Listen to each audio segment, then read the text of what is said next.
자, 이번에 이제 마지막 단원입니다. 마지막 단원인데 대표에 수열의 귀납적 정의라고 합니다. 니네 귀납법과 연역법 알아요? 귀납법은 뭐야? 구체적인 사실들을 이용해서 일반적인 사실을 설명하는 거죠. 뭐 철수도 죽었다, 영희 아버지도 죽었다, 뭐 전두환도 죽었다, 소크라테스 죽었다. 그래서 사람은 죽는다. 이렇게 하는 게 귀납법, 그렇죠? 사람은 모두 죽는다. 그러니까 너도 언젠간 죽을 거야. 이게 연역법이라고 하잖아, 그렇죠? 그래서 귀납적 정의는 하나 예를 들어서 뭔가를 다 설명한다. 뭐 이런 뜻으로 우리가 생각할 수 있어요. 그래서 수열의 귀납적 정의는 수열을 설명하는 또 다른 방법이야. 그래서 인접하는 항들의 관계를 이용해서 푸는 거였어요. 이거에 사실은 전에 등차 수열과 등비 수열을 할 때도 살짝 다뤘던 거야. 그러니까 A 첫 번째 항은 1인데 AN 더하기 1은 2AN 더하기 1이다. 이렇게 이제 항과 항 사이의 관계를 설명했잖아. 그치? 이런 거를 우리가 점화식이라고 불러요. 이거는 굉장히 중요하고 최근 수능 틀에서도 이 점화식을 이용한 문제가 되게 많이 나옵니다. 근데 이제 간단한 거는 금방 풀 수 있는데 막 이제 선택의 갈림길을 줘가지고 얘가 양수일 때, 음수일 때, 아니면 짝수일 때, 홀수일 때 갖고 막 이렇게 조금 경우의 수가 좀 갈라지게 해서 따져보게 하는 게 나와. 그러면 따져보는데 조금 시간이 걸리고 중간에 삑살이 나면은 또 다시 해야 되고 이렇게 해서 좀 어렵게 만드는 경우들이 있거든요. 그래서 어쨌든 이거를 보면은 얘도 지금 예를 들면 첫 항이 1이었어. 그러면 둘째 항은 1 곱하기 2 더하기 1이니까 3이겠고, 그렇죠? 세 번째 항은 3 곱하기 2 더하기 1이니까 7일 거고, 네 번째 항은 7 곱하기 2 곱하기니까 15일 거고, 이렇게 지금 수열을 다 정의를 할 수가 있잖아, 그치? 어, 조심하세요. 2n 더하기 1이 아니에요. 2n 더하기 1은 등차 수열이잖아. 그래서 2an 더하기 1이잖아, 이거는, 그치? 그래서 이거는 이런 거를 이제 점화식이라고 합니다. 물론 등차 수열도 점화식으로 설명을 할 수 있어요. 뭐냐면 등차 수열은 뭐야? 차가 똑같잖아, 항상. 이게 an 플러스 1에서 an을 뺀 게 일정한 수 d가 항상 나오더라. 그러면은 이게 등차 수열이구나 라는 걸 알 수 있어요. 아니면은 an 플러스 1항 나누기 an항이 r이더라. 그럼 얘는 무슨 수열이겠구나? 등비 수열이겠구나 라는 걸 알 수 있죠. 이해되십니까? 아니면 2an 더하기 1은 an 더하기 2 더하기 an하고 같아. 이거 뭘까요? 등차 중앙 얘기잖아요. 등차 수열이라는 얘기야. 이해돼요? 근데 이것만 주면은 얘가 등차 수열인 건 아는데 첫 항이 몇인지 공차가 몇인지는 몰라요. 이렇게 주면은요. 적어도 항을 두 개는 정보를 줘야 돼. 그래야지 첫 항하고 공차를 찾을 수 있어. 하나만 알려줘도 못해. 이해됩니까? 음. 아니면은 an 플러스 1의 제곱은 an 플러스 2 곱하기 an하고 같대요. 이게 무슨 수열일까요?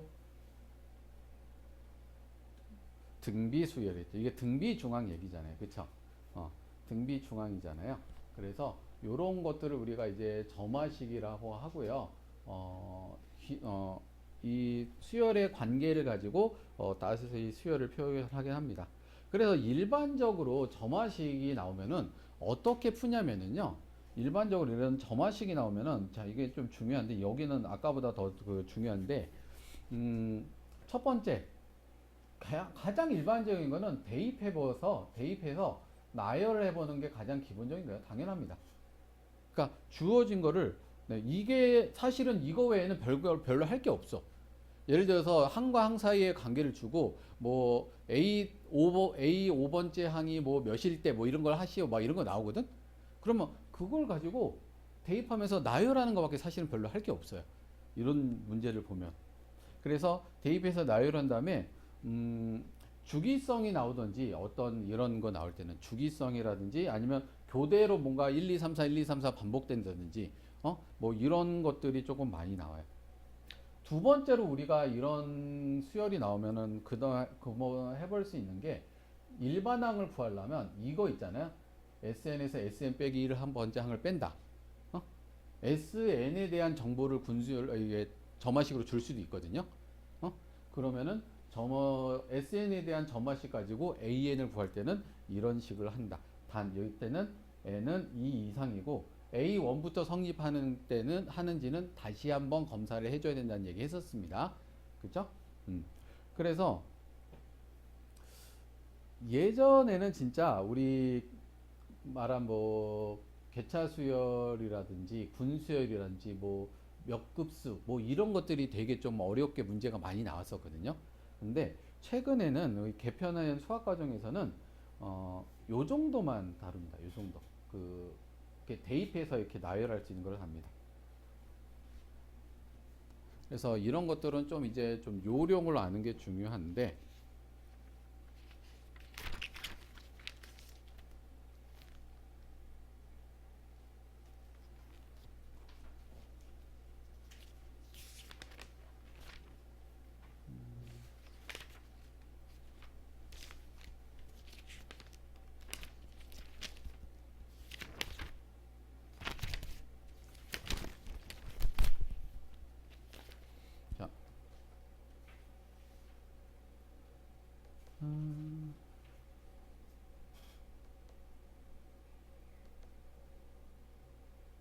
자, 한번 문제 봅시다.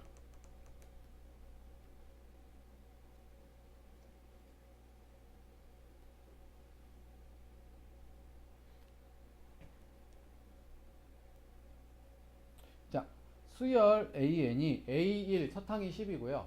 AN 플러스 1은 AN 더하기 2다. 이거 무슨 수열 같아요? 이렇게 보면서 먼저 생각을 해야 돼. 이게 혹시 우리가 아는 규칙적인 수열인가? 근데 이거를 2항에서 넘겨보면 AN 플러스 1 빼기 AN은 2다. 이렇게 할 수 있잖아요. 이거 그럼 무슨 수열이야? 등차 수열인 거죠. 공차가 2이고 첫항이 10이. 그러면은 이거는 쉽게 알 수 있죠. 공차가 2니까 2n 첫항이 10이니까 더하기 8 이렇게 해주면 등차 수열의 일반항이 나오죠. 그러면 이제 그냥 이게 만든 다음에 200 이상 넘어가는 거 2n 플러스 8이 200 초과인 거를 구하면 끝나죠. 그래서 2n은 190이고 n은 96번보다 넘어가야 되니까 몇 번째 항부터? 97번째 항부터 넘어가겠다. 이런 게 이제 수열의 귀납적 정의예요. 등차 수열에 대한 귀납적 정의죠. 정확히 말하면. 자, 이것도 봅시다. A1이 오고 AN 플러스 1은 2AN이다. 이거 무슨 수열이에요? 딱 봐도? 등비 수열이잖아. 첫 항이 오고 공비가 얼마인? 2인. 그러면 어떻게 해야 돼? AN은 첫 항이 오니까 5 곱하기 2의 n-1제곱 이렇게 하면 되겠죠. 그죠? 그래서 얘가 160이래. 그러면 5로 나누면 2의 n-1제곱은 32니까 2의 n-1제곱이 2의 몇 제곱이야? 2, 4, 8, 16, 32, 5제곱이어야겠네. 그죠? 그러면 n-1이 5니까 n은 몇이야? 여섯 번째 항이겠구나. 이런 식으로 푸는 거. 그래서 오늘은 여기까지 일단은 등차 수열과 등비 수열의 귀납적 정의까지 한 걸로 일단 마무리 짓고 다음 시간에 요 뒤에 이어서 해줄게요. 이렇게 하면은 다음 시간에 하면 마무리 지을 수 있을 것 같아요. 다음 시간이 내일이네요. 그래서 내일 봅시다.